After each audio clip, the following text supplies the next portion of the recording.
আসসালামু আলাইকুম ওরহমতুল্লাহ। 10 মিনিট মাদ্রাসায় আপনাকে স্বাগতম। উম্মতের প্রতি রাসূল সাল্লাল্লাহু আলাইহি ওয়াসাল্লামের 6টি বিষয়ে সতর্কবার্তা। মহান আল্লাহ তাআলা রাসূল সাল্লাল্লাহু আলাইহি ওয়াসাল্লামকে বিশ্ববাসীর জন্য সুসংবাদদাতা এবং ভীতি প্রদর্শনকারী রূপে প্রেরণ করেছেন। আল্লাহ তাআলা বলেন, আর আমরা তো আপনাকে মানুষের জন্য সুসংবাদদাতা ও সতর্ককারী রূপে প্রেরণ করেছি, কিন্তু বেশিরভাগ মানুষ তা জানে না। সূরা সাবা আয়াত 28। নিজ উম্মতকে আল্লাহর রাসূল সাল্লাল্লাহু আলাইহি ওয়াসাল্লাম বিশেষ কিছু বিষয়ে সতর্ক করে গেছেন, কারণ তিনি জানতেন এগুলোর কারণে মানুষ বেশি প্রতারিত হবে। তাই তিনি আগে থেকে আমাদেরকে সতর্ক করেছেন। এমন 6টি বিষয় এই ভিডিওতে উল্লেখ করা হলো। নম্বর 1, দুনিয়ার ব্যাপারে সতর্কতা। রাসূল সাল্লাল্লাহু আলাইহি ওয়াসাল্লাম আমাদেরকে দুনিয়ার ধোঁকায় প্রতারিত হতে নিষেধ করেছেন। আল্লাহ তাআলা বলেন, হে মানুষ, নিশ্চয়ই আল্লাহর প্রতিশ্রুতি সত্য, কাজেই পার্থিব জীবন যেন তোমাদের কিছুতেই প্রতারিত না করে এবং সে প্রবঞ্চক শয়তান যেন কিছুতেই তোমাদের আল্লাহর ব্যাপারে প্রবঞ্চিত না করে। সূরা ফাতির আয়াত 5। নম্বর 2, শয়তানের ব্যাপারে সতর্কতা। শয়তান আদম আলাইহিসসালাতু ওয়াসসালাম ও তার সন্তানাদিদের বিরুদ্ধে বিদ্রোহ ঘোষণা করেছে যে সে সবসময় আদম সন্তানকে পথভ্রষ্ট করে যাবে। তাই প্রতিটি শিশু জন্মগ্রহণের পর থেকেই শয়তান তার পেছনে লেগে থাকে। তাকে পথভ্রষ্ট করার জন্য সে সর্বাত্মক চেষ্টা চালাতে থাকে। শয়তান মানুষকে বিভ্রান্ত করার জন্য রক্তের শিরায় ঢুকে পড়ে। এই শয়তানের ব্যাপারে আল্লাহর রাসূল সাল্লাল্লাহু আলাইহি ওয়াসাল্লাম আমাদের সতর্ক করেছেন। আল্লাহ তাআলা বলেন, আর তোমরা শয়তানের পদাঙ্ক অনুসরণ করো না, নিশ্চয়ই সে তোমাদের প্রকাশ্য শত্রু।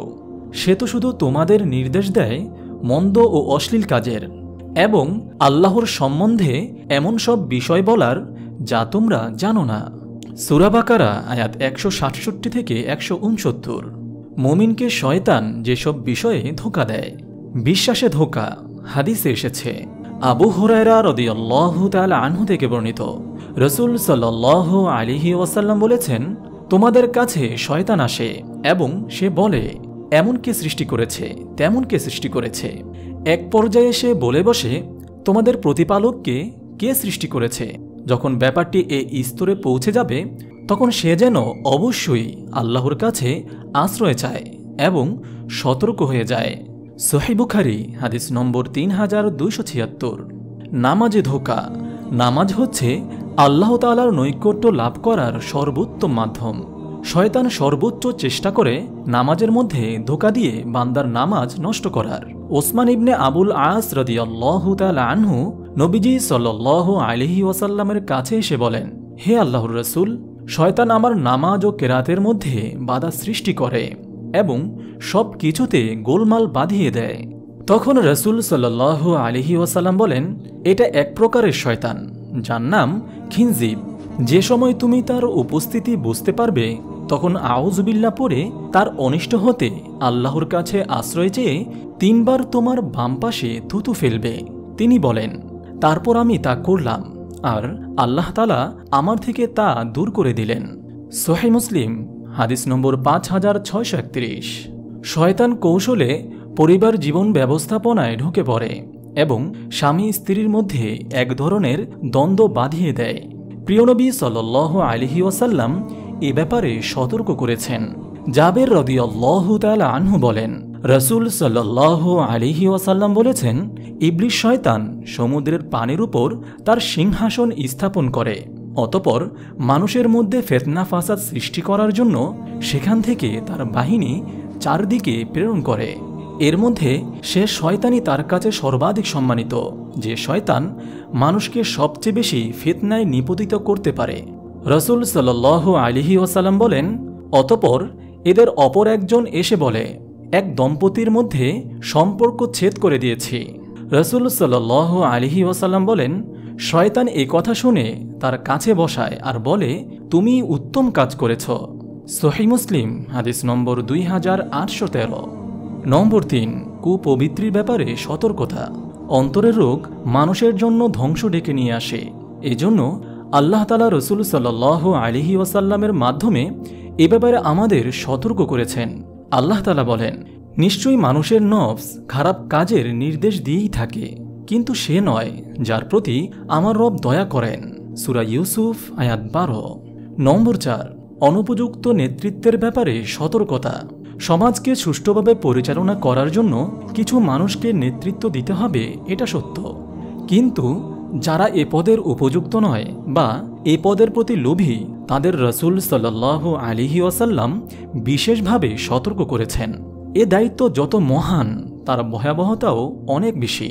এ পদ যেন কেউ মন থেকে প্রত্যাশা না করে, এটাই হবে একজন মুমিনের বৈশিষ্ট্য। আবু হুরায়রা রাদিয়াল্লাহু তাআলা আনহু বলেন, রাসূল সাল্লাল্লাহু আলাইহি ওয়াসাল্লাম বলেছেন, তোমরা নিশ্চয়ই নেতৃত্বের লালসা করো, অথচ কিয়ামতের দিন তা লজ্জার কারণ হয়ে দাঁড়াবে। সহিহ বুখারী হাদিস নম্বর 7148। নম্বর 5, জাহান্নামের ব্যাপারে সতর্কতা। জাহান্নামের আগুন কত ভয়াবহ তা যদি মানুষ জানত, কখনো পাপাচারে লিপ্ত হতো না। এজন্য আল্লাহর রাসূল সাল্লাল্লাহু আলাইহি ওয়াসাল্লাম আমাদের জাহান্নামের ব্যাপারে সতর্ক করেছেন। নু'মান ইবনে বশীর রাদিয়াল্লাহু তাআলা আনহু বলেন, রাসূল সাল্লাল্লাহু আলাইহি ওয়াসাল্লাম একবার খুতবায় বলেছেন, দোজকের আগুন থেকে আমি তোমাদের সতর্ক করছি, দোজকের আগুন থেকে আমি তোমাদেরকে সতর্ক করছি, দোজকের আগুন থেকে আমি তোমাদের সতর্ক করছি। দারিমি হাদিস নম্বর 2812। নম্বর 6, আগের উম্মতের অনুকরণের ব্যাপারে সতর্কতা। আগের উম্মতের সঙ্গে বন্ধুত্ব রাখা ও তাদের অনুসরণ করা মুসলমানদের অধপতনের কারণ হয়ে দাঁড়াবে। আবু সাঈদ খুদরি রাদিয়াল্লাহু তাআলা আনহু থেকে বর্ণিত, রাসূল সাল্লাল্লাহু আলাইহি ওয়াসাল্লাম বলেছেন, অবশ্যই তোমরা তোমাদের আগের লোকদের নীতি পদ্ধতিকে বিগতে হাতে হাতে অনুকরণ করবে, এমনকি তারা যদি বিচ্ছুর গর্তে ঢুকে তাহলে তোমরাও তাদের অনুকরণ করবে। আমরা বললাম, হে আল্লাহর রাসূল, এরা কি ইহুদি ও নাসারা? তিনি বলেন, তাহলে আর কারা? সহিহ বুখারী হাদিস নম্বর 7320। অর্থাৎ তোমরা ইহুদি ও নাসারাদের অনুকরণের ব্যাপারে সতর্ক থাকো, কখনোই তাদের অনুকরণ করো না। মহান আল্লাহ তাআলা আমাদের সবাইকে রাসূল সাল্লাল্লাহু আলাইহি ওয়াসাল্লাম যে ব্যাপারে আমাদেরকে সতর্ক করেছেন সে ব্যাপারে সতর্ক থাকার তৌফিক দান করুন, আমিন। আপনি যদি এরকম ভিডিও আরও পেতে চান তাহলে এই চ্যানেলটি সাবস্ক্রাইব করে পাশে রাখা বেল আইকনটি অন করে দিন।